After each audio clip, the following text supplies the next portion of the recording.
হ্যাঁ হ্যাঁ, সে আমি ওই দিকটা একবার যাবো আমি।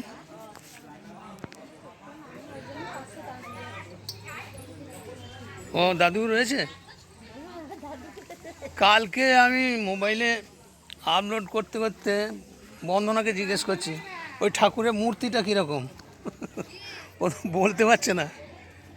আচ্ছা, এই ঠাকুরের যে প্রাচীন ইতিহাস আছে সেই ইতিহাস আপনার মাধ্যমে জানতে চাইছি। আপনার নাম? রাম মিশ্র। রাম মিশ্র।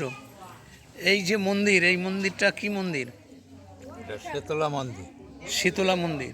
এই যে দিদি ঠাকুর তলা বলছে, দিদি ঠাকুর তলায় এই শীতলা মায়েরই পুজো হবে নাকি এটা? হ্যাঁ, শীতলা মা, শীতলা মায়ের পুজো হবে এটা।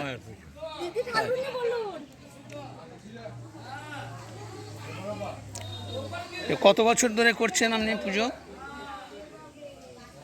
তা 30 বছর।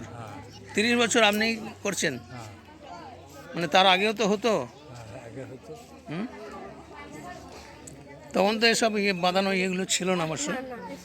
হ্যাঁ, এই পুজোর বিশেষত্ব কি? এই যে পুজোর বিশেষত্ব কি কিছু যদি বলেন। মারি ভয় নিবারণের জন্য। মারি ভয় নিবারণের জন্য। মারি ভয় মানে কলেরা। কলেরা, হ্যাঁ এইটা বলুন। কলেরা রোগ নিরাময়ের জন্য এই ঠাকুরের পুজো করা হয়। দীর্ঘদিন ধরেই এই প্রথা চলে আসছে। ঠিক আছে, ধন্যবাদ। পুজো কখন শুরু হবে? হ্যাঁ, আচ্ছা আচ্ছা, ঠিক আছে।